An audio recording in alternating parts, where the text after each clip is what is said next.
រដូវទៀងទាត់គឺស្ត្រីយើងមករដូវជារៀងរាល់ខែដែលយើងអាចរាប់ពីថ្ងៃដែលយើងមករដូវខែហ្នឹងរហូតដល់យើងមករដូវនៅថ្ងៃបន្ទាប់ណាគេហៅថាមកវត្តរដូវហើយវត្តរដូវដែលទៀងទាត់ល្អគឺ28ថ្ងៃប៉ុន្តែគ្រាន់ថាស្ត្រីម្នាក់ទៅម្នាក់គឺដឹងតែខុសៗគ្នាឯងអ្នកខ្លះ28ថ្ងៃអ្នកខ្លះ30ថ្ងៃអ្នកខ្លះ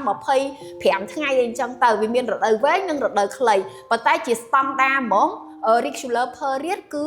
វត្តរដូវ28ថ្ងៃបានន័យថាបើសិនជាមករដូវថ្ងៃទី30ខែហ្នឹងខែក្រោយគឺមកថ្ងៃទី28ខែក្រោយទៀតគឺមកថ្ងៃទី26ខែក្រោយទៀតគឺមកថ្ងៃទី24បានន័យថាថយពី2ថ្ងៃតែបើសិនជារដូវគាត់30ថ្ងៃបើមកថ្ងៃ1ខែហ្នឹងខែក្រោយត្រូវមកថ្ងៃ1ទៀតហើយមិនចឹងតែបើស្ត្រីខ្លះមិនមែនចឹងទេគាត់មករដូវខែហ្នឹងថ្ងៃ1រហូតដល់ថ្ងៃទី20ជាងមិនមកអញ្ចឹងរដូវគាត់ហ្នឹងវាចូល50ថ្ងៃហើយតែអ្នកខ្លះទៀតមករដូវថ្ងៃទី1ខែហ្នឹងខែក្រោយអត់មកខែក្រោយអត់មកបាត់3 4ខែអាហ្នឹងគេហៅរាំងរដូវហើយអានេះហើយគឺជាបញ្ហាប្រែប្រួលនៃវត្តរដូវឬក៏រដូវមិនទៀងមានករណីមួយទៀតគឺករណី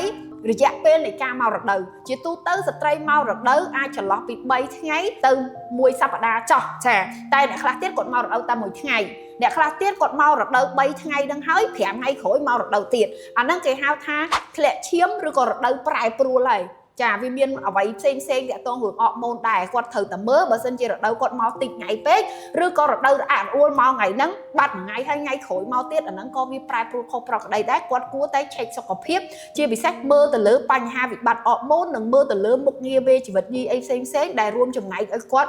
មករដូវទៀងទាត់នឹងដែរចា